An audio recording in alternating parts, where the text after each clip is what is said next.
What is up, Knights of Vex? The 5v5 Grand Arena season is approaching, and that means we have to talk about the best teams for the up-and-coming 5v5 season.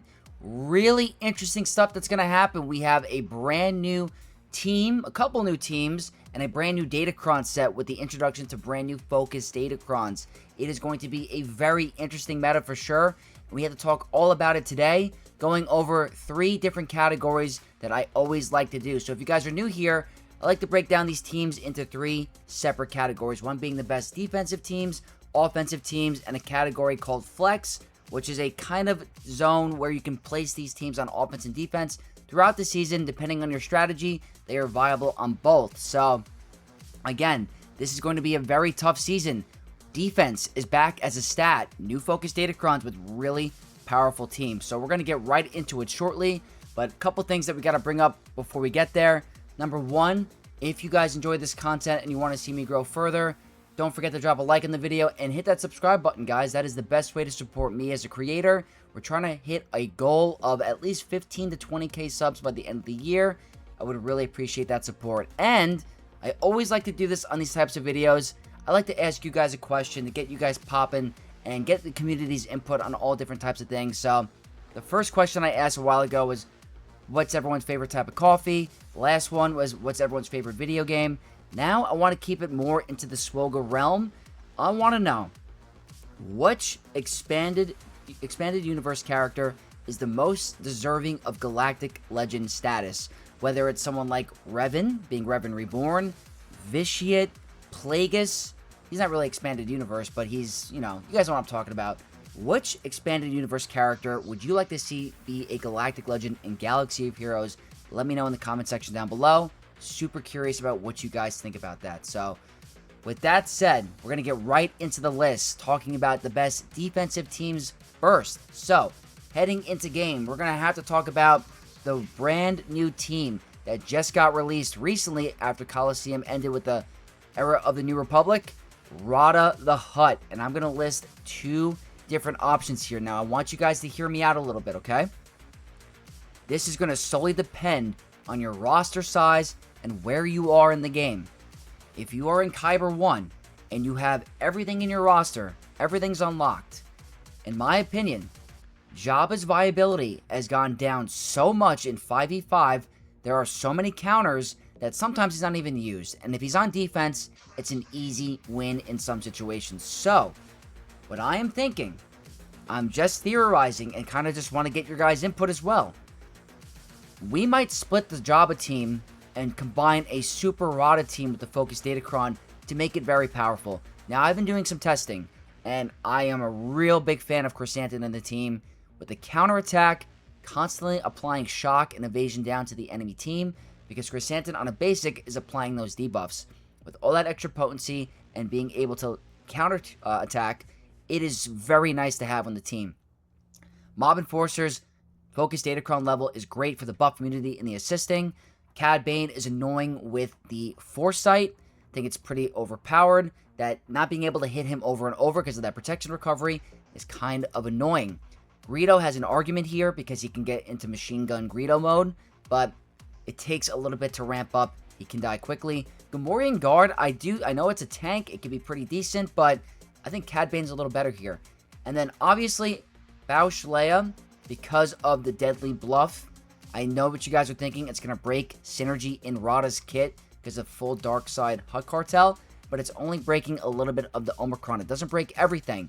I'm thinking that teams that cannot assist in the beginning could be affected. So maybe possibly Stranger Maul with Starkiller not being able to assist could cause issues for them early on. Starkiller can't get to his ultimate. They have to wait. It could cause some complications. So I'm not going to say that this is going to be 100% an unbeatable team, but with the current stance of Jabba in Grand Arena, I want to see if this Rada super team could possibly get some holds this season and maybe cause some issues because of Bausch Leia's deadly bluff icon, the status effect. I think it's very powerful, something to keep your eyes on. So, with that said, if you don't want to do that, you can just keep it to basics. Just keep it to basics. Go with the full dark side Hutt Cartel. I'm personally going to be running Boba Fett over Greedo. My Greedo isn't at the highest relic level, so Boba's at Relic 8. He's a Dark Side Hug Cartel member. He's got a really good AoE. He can hit pretty hard with his second special. And he has Bounty Hunter's Resolve. So I do think that Boba Fett might be a better fit for the majority of the community. And then obviously I am a little impacted by Relic Delta because I never put any extra Relic levels on my Hug Cartel backup. So I'm really going to have to figure out what I want to do this season. They are on the really low end of Relic Delta. At least Mob Enforcer might have to go to Relic 7. But for the most part, those are the teams you're going to want to see. I'm sure players are going to swap out Boba for Greedo. But I do think Boba is going to be a very excellent fit for the team. So I did come out with a video going over some counters for the team. We don't know how it's going to perform in Grand Arena. But regardless, it's going to be very strong. And that leads to the next team that we have to talk about. Another brand new team coming to the game. And that's the New Republic being led by Captain Carson Teva. I have had some experience with this Datacron in 3v3. And it is absolutely insane how much he ramps in terms of offense. It's crazy. So if you have him at 7 stars and high relics, really good for you. If you have him at low relic delta like relic 4, 5 star, I still think they're going to be able to perform pretty well.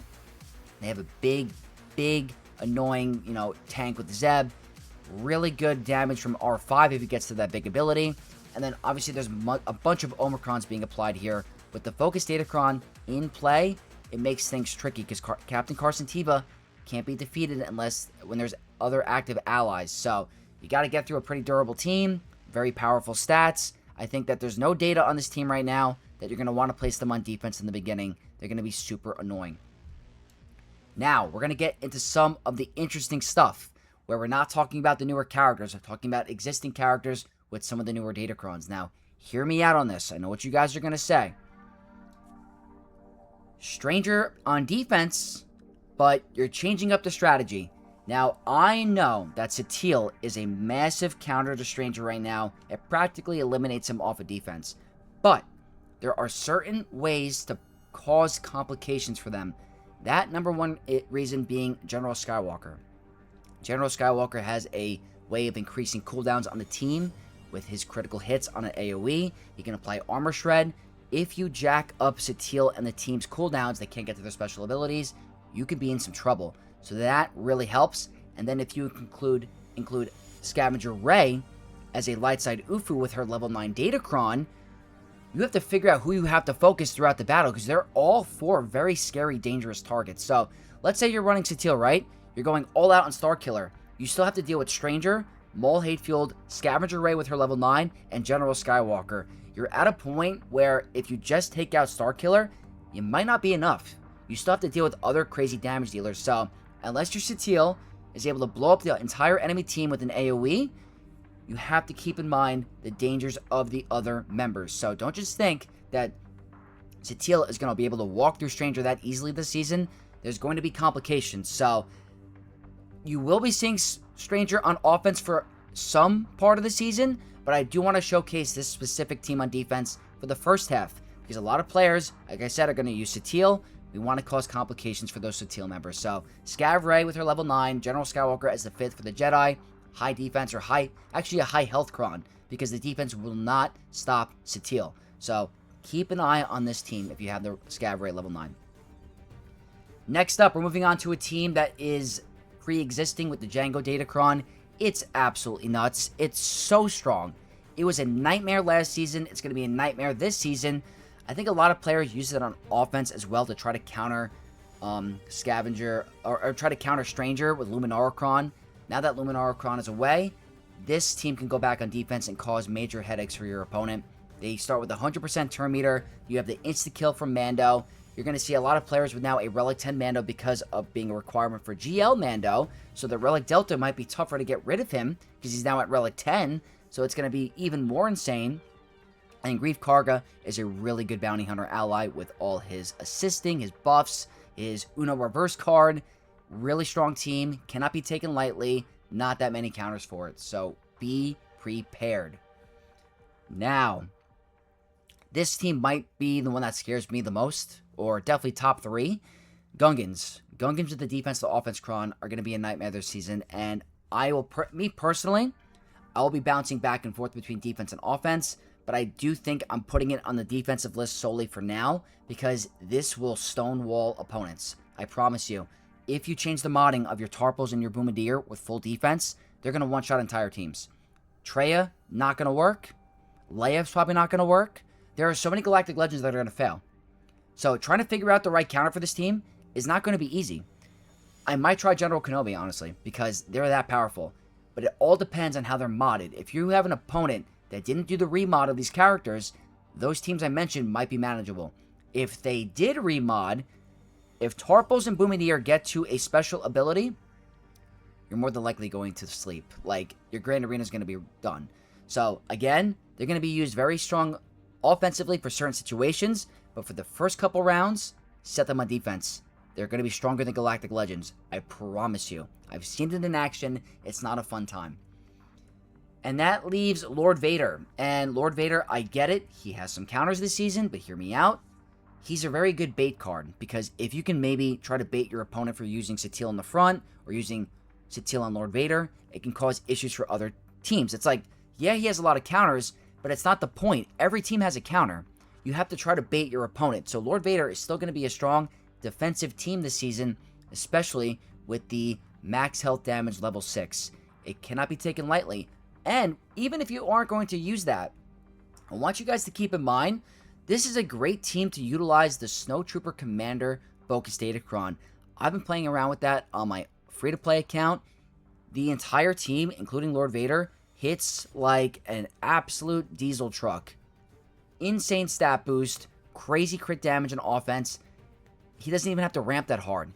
I was beating Leia's with Lord Vader with ease with that Datacron. So keep it in mind. You don't have to necessarily use an Attackercron with it. You could also use the Snowtrooper Commander one for the extra stats. So Lord Vader going to be a beast. Now we got to talk about Rey, because Rey is the #1 problemo I'm seeing people come out and reach out to me for in the comment section in my Discord. It's like, do you have an answer for Rey? Rey's going to be a pain. Now, before I get into possible counters for Rey, because it's not going to be a super amount, there's going to be some, obviously, but it's not going to be easy or efficient, we got to talk about what the goal is for Rey if you have her Datacron. I get it, there's a resistance set. That doesn't mean you have to set a full squad of resistance. That's actually the counter opposite of what you want to do. What you want to do is make sure your entire sides live before her first ultimate. If you can get all 4 members to survive until she gets to her first ult, the enemy team is going to lose members. If not, die. Get one shot. So my purpose is to try to get them to survive and be durable. That is going to be Cal Kestis because of his annoying protection up, General Kenobi for his annoying taunting and his anti-crits, and Barriss for her healing, her cleansing, and her counter to if you are critically hit. So this is the ultimate stop your opponent team, and I'm a real big fan of it. You want to go with high defense, high health in the Kron, get the Rey level 9. This level 6 is situational. You can go for the anti-crit or the wordy level 6, the resistance. It's going to do great things. If you wanted to keep Cal with your Ufus, a great replacement for Cal is going to be Zalbar, a very annoying pre-taunting tank that is really annoying on a Rey squad. Can cause some issues for some teams. So if your Ufus or your Queen Amidala cannot kill these characters in time, you're going to get one shot. So Rey is going to be a 100% staple on defense this season. Now that moves on to the next Galactic Legend, which is going to be Ahsoka Tano with her full squad. I think Ahsoka is going up in stock this season, and specifically because of the turn meter level 3 for light side. If you have this team modded correctly, and your General Syndulla is the weakest, she will go first in the turn meter because she gets 100% turn meter.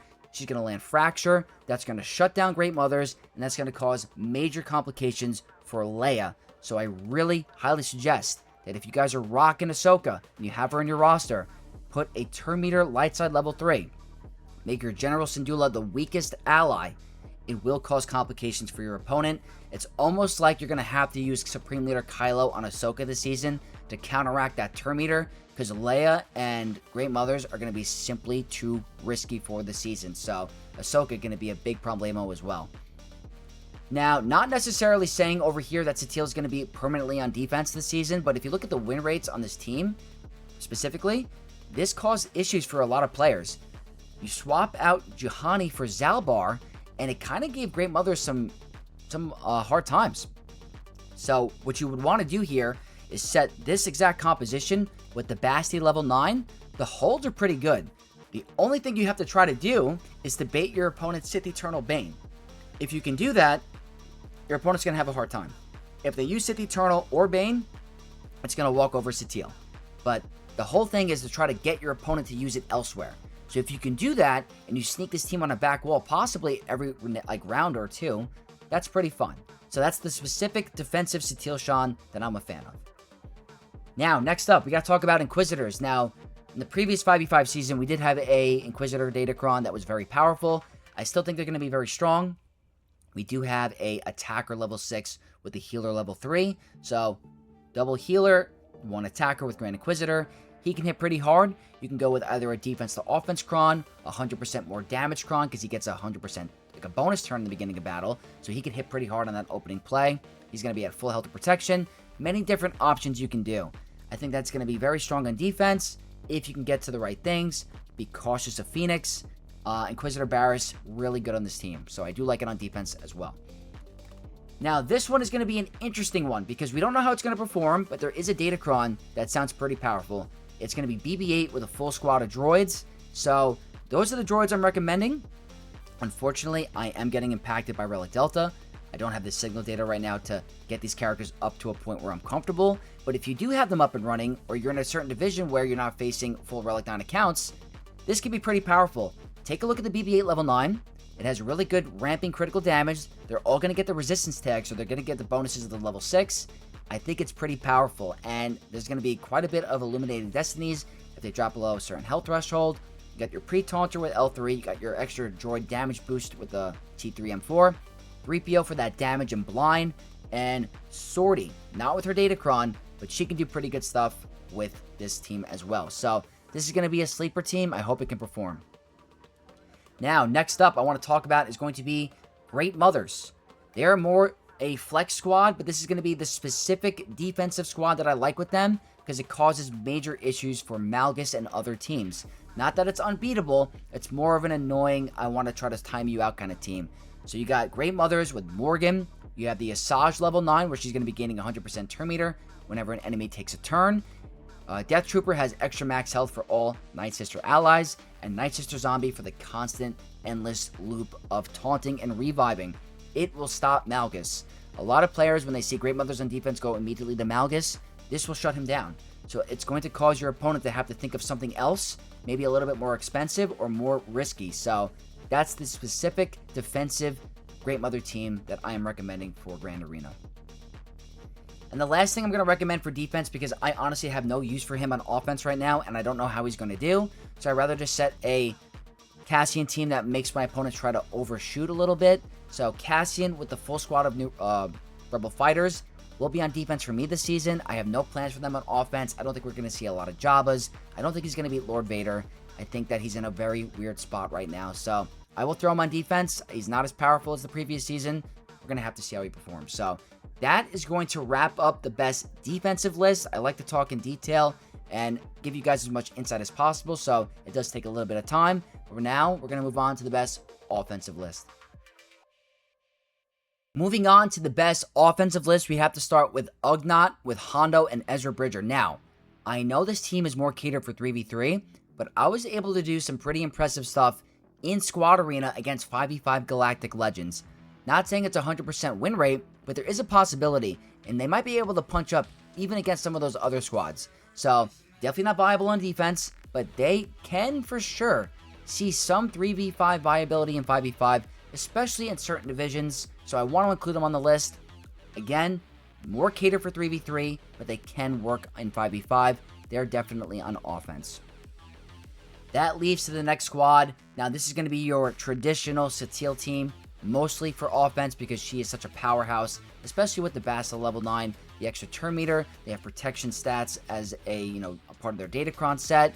It's really powerful. You can manipulate the AI to your advantage. They have great banner recovery, great cooldown decreases.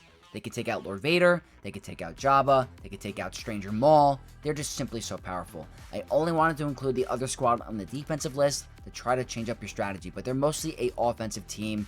Big fan of them. Now, that leads to the next one, the Sheriff, Cobb Vanth. he is going to be mostly for offense with his focused, or not his focused Datacron, his regular Datacron, because of the interaction with the AI on defense. When your support allies get marked, Lobot is just going to cleanse it, so it's a waste. You can manipulate the AI to your advantage. When you have marked on both your support allies that are constables, you can let that stay for a little bit. Do not cleanse it. So I think that team is more catered for offense this season to manipulate the AI and give advantage to his Datacron. He's going to be doing really good things with his level 6 as well, the defense to offense. If you have him modded for full defense like me, he's going to hit like a truck. So he'll be doing good things. I think he's going to be able to take out Pyro King Hondo. You just have to be very cautious of the timeout. So Cobb Vanth going to be doing some pretty big things. Now, moving on to some next obvious choices. We're going to talk about the next 2 Galactic Legends. Actually, you know what? We can talk about the next 3, because honestly, they're not defensive viable anymore, especially with the introduction to Rada the Hutt, which you're going to see some players, not with the max focus Datacron or the full team, run Rada the Hutt solo on offense. But firstly, Kenobi. Kenobi has too many counters on defense. He is so good offensively because of his banner recovery, his really cool manipulation of Kat's AI and ramping her damage and the insta-kill. That's going to be your premier Jedi Master Kenobi team. Just gets countered by Balin, Bo-Katan, Inquisitors.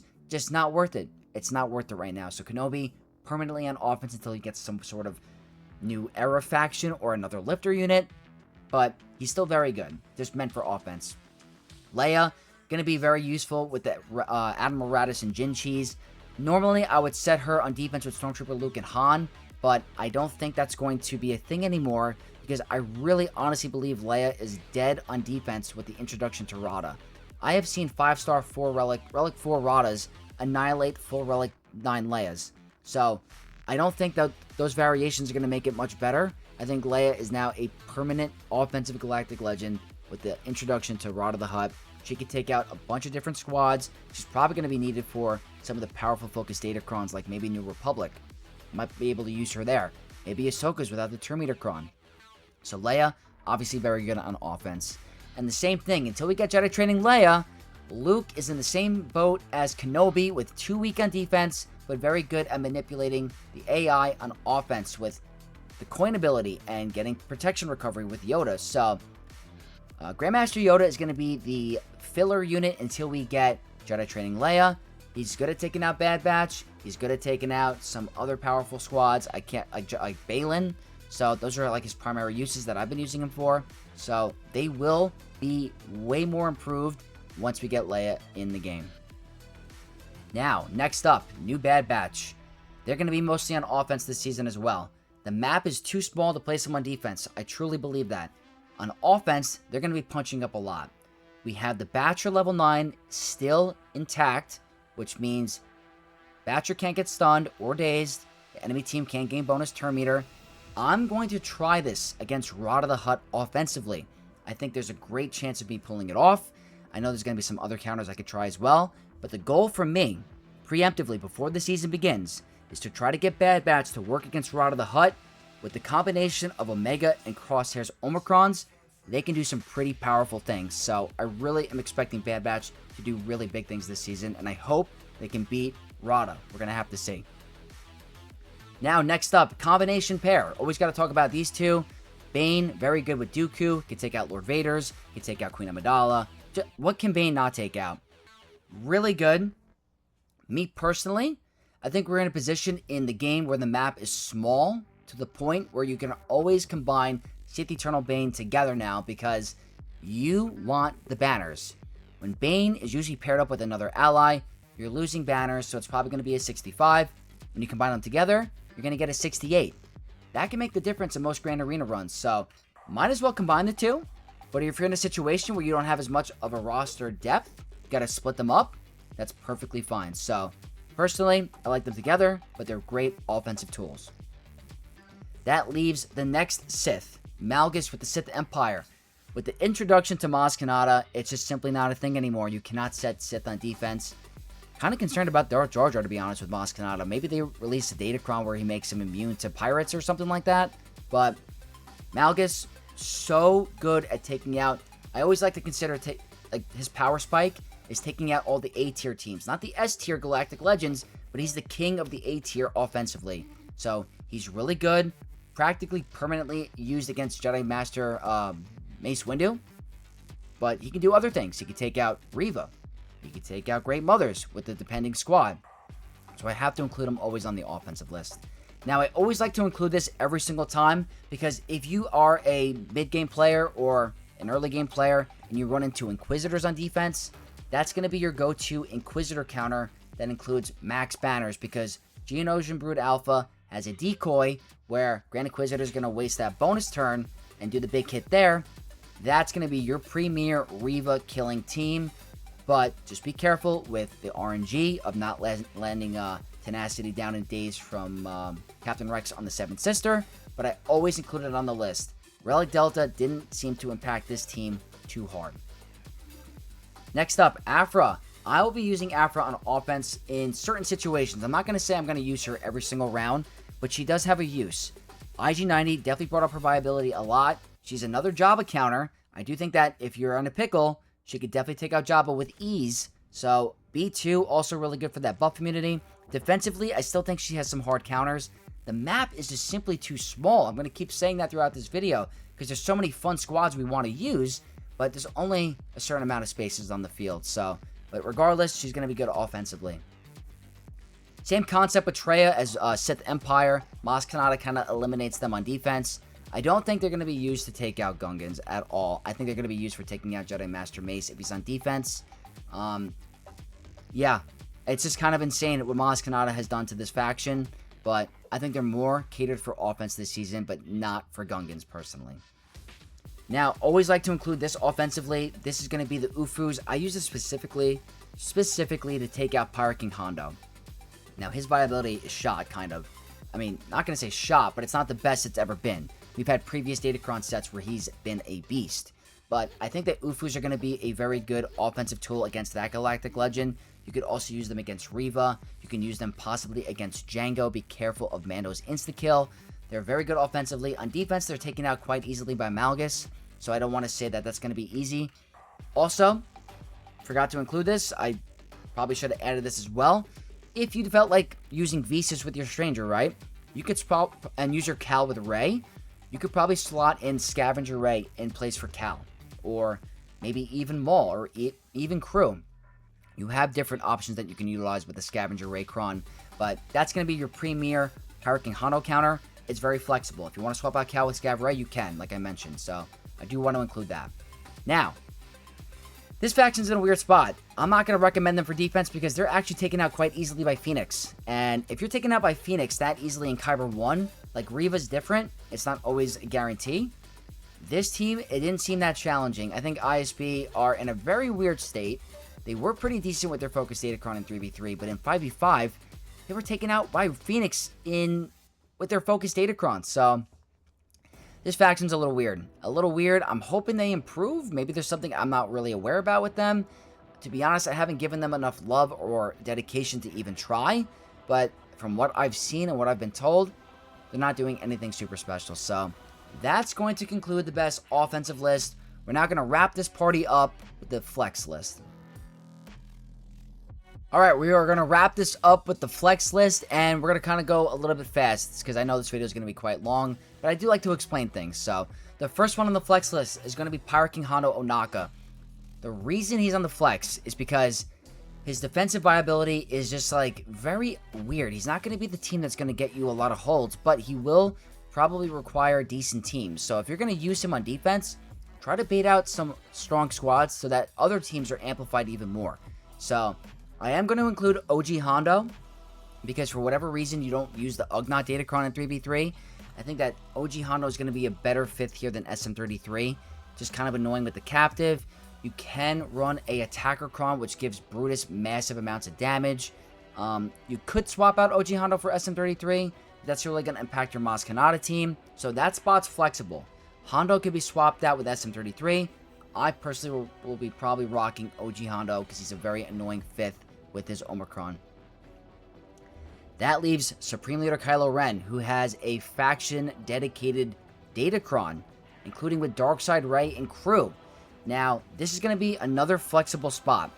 You could swap out First Order Stormtrooper with Kylo Ren Unmasked. but I personally like Kylo Ren Unmasked better with Ufus, so I think Stormtrooper, First Order Stormtrooper at Relic 6, utilizing the Darkside Ray Datacron at level 9, will do you just fine. I think I'm probably going to be using Kylo more on offense to take out Ahsoka's with those certain Datacrons, but there will be rounds where I do use him on defense because he's a pretty good trap card. If you can somehow bait your opponent's Bane, you can probably get some holds. Kenobi might have some trouble this season with it. Not guaranteed. Kenobi with the AI, maybe you use 5s instead of Mace, could probably get it done.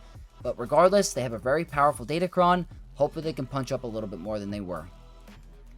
And that leaves this guy. I was kind of crapping on him in the beginning, but depending on where you are in the game and your strategy, Jabba is still a galactic legend. His viability has gone down with these brand new teams coming out. They just seem to always walk over him. He's got a ton of counters, but maybe you can throw in a certain Datacron that kind of helps him out, like the Attacker Max Health Damage 6, where she can get the contract immediately. So I am going to include the standard Jabba team. Defensively, he has some counters. Offensively, he's got some really good banner recovery and can actually get some really impressive banners offensively if he gets to his ultimate. So very good for taking out squads like Balin. Good at taking out some Leia squads if possible. So Jabba, he's still good. I don't mean for him to be like just annihilating him this video.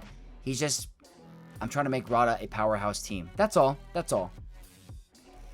And that leaves Master Mace. So Mace is, you know what? Mace isn't as bad as I thought. He's obviously a disappointment. He's not Balin level epic confrontation or legendary, but he's still very good. He's still very good.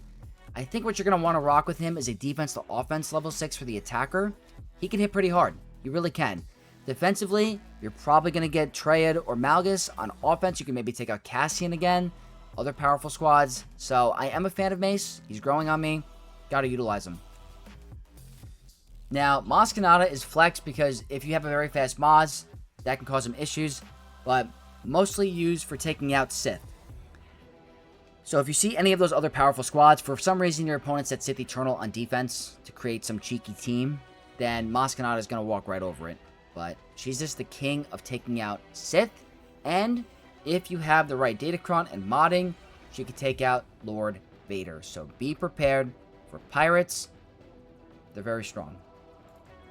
Now, going to stick to the traditional Great Mother squad with the Asajj level 9. Now, I was using this previous season for countering Ahsoka with Ezra. This still can counter Ahsoka with Ezra, but if your opponent is rocking the turn meter level 3, it's not happening. But if they don't, the Asajj actually helps with the issue of Ezra being modded too fast, because with her Datacron, she's going to get 100% turn meter after the enemy's turn, and with her middle ability, she can remove turn meters. So I should have probably included her more on the offensive list because it's a different squad, but that's going to be your traditional standard offensive Great Mother team. On defense, put Zombie. It's more annoying. How can we not talk about Queen Amidala? And normally, I put General Skywalker in instead of Shaak Ti. For this season, I want to rock General Skywalker with my Stranger. So I'm going to try to see if she can still be as powerful without gas and with Shaak Ti instead and Echo. That's usually the standard 5v5 I was going with until the map got so small. Very powerful. You're really just relying on Padawan Obi-Wan's damage and Qui-Gon. With General Skywalker in there, it was adding an extra layer of security in case he got gunned down. But depending on what you're using Queen Amidala for this season, will she be able to take out Rey? Yes, but you have to go with a very impressive Datacron. You might have to be rocking like the Snowtrooper Commander Cron and praying that you annihilate them immediately before they all go into damage immunity and she gets to her first ultimate. So, Queen Amidala, always very strong on offense and defense. Darth Vader Duel's End is going to be in a weird spot. Probably going to be in its weakest state it's been since the release of Darth Vader Duel's End, because we lost the Emperor Palpatine level 9, but more importantly, the Sith bonus turn 6 is no longer here. The team is still powerful, still very good. You cannot take it lightly, but they're definitely going to be at their normal state. So I think that it can be used to take out Jabba. Defensively, it probably will have more counters now. I know Bad Batch can definitely take it out. I know that Maz Kanata can now probably take it out very easily. Balin with Han Solo can take it out. So we're going to have to see what we can do with Darth Vader Duel's End this season. it definitely can have a use. Now, I always like to include General Skywalker on flex because he can take out some weird squads for you or do some pretty good cleanups. My biggest issue with him is going to be the banners. More than likely going to be a 60 banner win or a 61, and that's not worth it in Grand Arena. But I have to include him because he's still an epic confrontation team, still used today, good at cleanups, taking out other powerful squads, so I have to include him on the list. Good on defense and offense. Now, for the first time in a very long time, I have moved Bo-Katan to flex, and it has to do with the attacker Datacron. It does insane things to Bo, especially with all the defense ramping within the Mandalorian's kits, and if you have her modded for defense, which I do for this season, I don't think a traditional Traya squad will be able to handle her as easily, especially if you don't control and annihilate her immediately. So, with the attacker Kron, offensively, she's going to be doing some crazy things. Very crazy things. On defense, every now and then, to try to trick your opponent, it will cause complications, I promise you. So, Bo-Katan, first time appearing in the flex. And to end the best 5v5 teams video, we got to talk about Balin's Skull. Still a very powerful character. I am completely breaking up the CLS team. I think CLS is still very good, but not used as much in Kyber 1 anymore, even in endgame that much. So I'm including Han Solo here to get that extra bonus turn in the beginning, annoying damage with Dash Rendar, who's a very good AoE support character, and land a bunch of debuffs. This team is still very powerful, just kind of beaten very easily by JML, Supreme Leader Kylo, which is kind of expensive. But offensively, can take out a number of different squads. Very strong, can really counter teams with non-GL Ahsokas like Kenobi. So, no matter where you use Balin this season, he's going to be powerful. He can take out Saw Gerrera and Cassian as well. So, always going to have a use. So, that is going to wrap up the best 5v5 teams video for the month of August. And I want to know what you guys think. Are you guys looking forward to this season? Are these Datacrons going to be insane? Do you guys agree with my teams? What would you change differently? What did I miss? Let me know in the comments below. And as always, thank you so much for watching this video today. I hope you guys are having a phenomenal day. I hope I added a little bit of a smile to you and helped you prepare for the up-and-coming season. So, if you did enjoy it, don't forget to drop a like on your way out, comment down below, subscribe for more content from your boy Vex, and I'll catch you guys in the very next one. May the Force be with you all. Peace.